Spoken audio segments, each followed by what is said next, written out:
भगवान भरोसे है।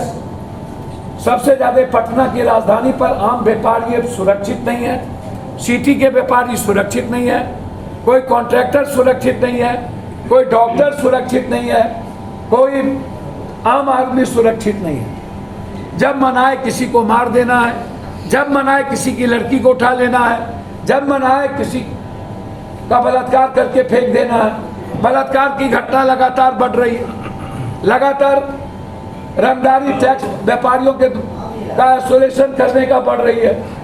आप जरा हमें बताएं, कहीं मुखिया की हत्या, कभी कहीं हत्या, आप जरा हमें बताएं।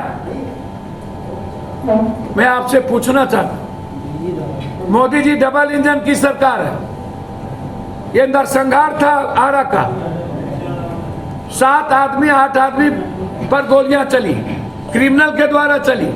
इसमें ना कोई जाति ना धर्म मजहब की बात है, एक घटना नहीं है, पहले भी कई घटना वो कर चुके हैं, कई 302 के मुकदमे हैं उन पर। डीएसपी साहब उनकी पूरी तरीके से मर्डर के बाद उनसे वहां के थाना प्रभारी और डीएसपी साहब के मोबाइल का चेक होना चाहिए, टावर लोकेशन का चेक, सीसीटीवी फुटेज, किससे किससे उनकी बातचीत होती है। उनको पूरी तरीके से भाजपा का प्रोटेक्शन है, भाजपा के लोग हैं, भाजपा के उप मुख्यमंत्री मंत्रियों के साथ उनकी तस्वीर है। उन्हें बचाने की साजिश पूरी तरीके से किया जा रहा है। वहां के परिवार की सुरक्षा नहीं, उस गांव की सुरक्षा नहीं,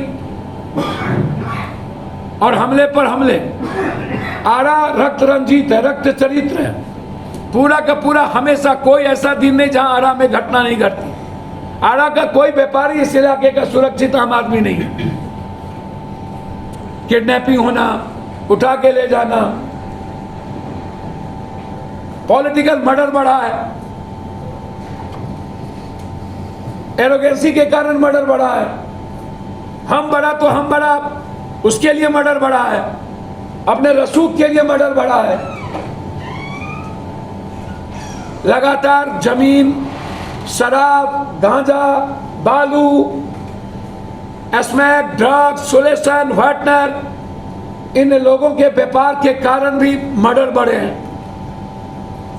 लहरपा की घटना क्या वर्चस्व को लेकर घटी? आप आज घटनास्थल पर गए थे, पीड़ित परिवार से भी बिल्कुल साजिश थी और एक रसूख और बड़ी ताकत को दिखाने के लिए यह घटना को अंजाम दिया गया। सभी लोग वहां ओपन बोले। हमारे साथी, हम लोगों ने अपने नेता के साथ वहां हम लोग गए, पूरे तीनों परिवार को 20-20 हजार रुपया और घायल परिवार को पटना में मदद हम अभी भेज रहे हैं, करेंगे। हम गवर्नर साहब से मिलेंगे, हम कोशिश करेंगे मुख्यमंत्री जी से भी मिलें। हमारी कोशिश होगी स्पीडी ट्रायल हो। नरसंहार का स्वरूप है, इसलिए 20-20 लाख रुपया मुआवजा मिले, ये मेरा आग्रह है। मैं सहरसा के एसपी साहब से आग्रह करूंगा इस जांच में उस इलाके के डीएसपी और वहां के किसी भी थानेदार को ना लगाए, और यही मैं डीजी साहब से भी आग्रह करूंगा। इसलिए बिहार की स्थिति, बिहार में कोई सुरक्षित नहीं है और ये लोग कहीं नहीं जाते। इसके सबसे बड़े 2 कारण, एक बड़ा कारण है कि सभी दल के लोग माफिया और अपराधियों के बदौलत सत्ता में रहना चाहते हैं, सत्ता बनाना चाहते हैं।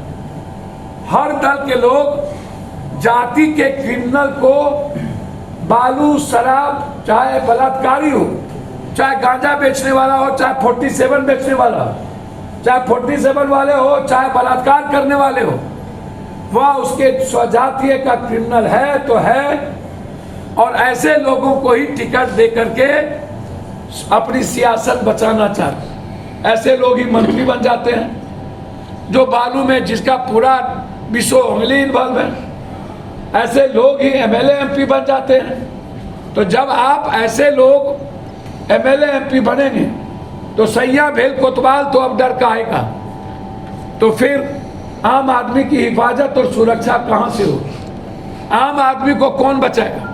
एमएलए साहब के द्वारा यदि एक्सटॉर्शन होगा, धमकाया जाएगा, पैसे वसूली होंगे, और उनको प्रोटेक्शन मिलेगा सभी पार्टियों का, तो फिर कैसे बचे? पप्पू जी, पटना में रीतलाल कह रहे हैं कि सरकार हमारी हत्या की साजिश करवा रही है। अच्छा चलिए, मैं किसी के प्रवक्ता नहीं हूँ, वो क्या करे वो जाने, जो जाने जत्ता। मैं अपराध और माफियाओं की बात कर रहा हूँ, मेरा किसी से लेना देना ना। अपराधी कोई हो, किसी जात का हो, माफिया कोई हो, जिसके चलते आम आदमी के जीवन जीने में प्रॉब्लम हो, इंसानियत पर खतरा हो और आम आदमी की खुशियां छीनी जाए, उसको कोई पार्टी टिकट ना दे। और अंत में अपराधी इसीलिए मनोबल बढ़ा कि वही अपराधी पदाधिकारी को सभी तरह के ड्रग्स स्नैक्स बेच करके पैसा देता है, वही अपराधी सभी तरह के गांजा सब धंधा करके पैसा देता है। पदाधिकारी का इन्वॉल्व अधिकतर जमीन बालू शराब गांजा में लगा रहता है और ऐसे ही लोग पदाधिकारियों के साथ खड़े रहते हैं। नतीजा है कि आम आदमी की सुरक्षा खत्म हो गई, आम आदमी को जस्टिस मिलने का कोई प्रावधान नहीं है। इसीलिए हाथ जोड़ के आग्रह करते हैं बिहार के सभी दलों के नेताओं से कि आप ऐसे लोगों को तवज्जो नहीं दें।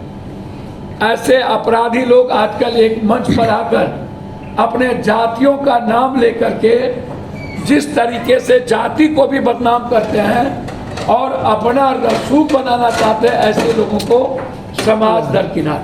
पिछले कुछ दिनों में बिहार पुलिस ने कुछ एनकाउंटर की घटनाओं को, हमको तो समझ में नहीं आता है, डेली इतनी बड़ी बड़ी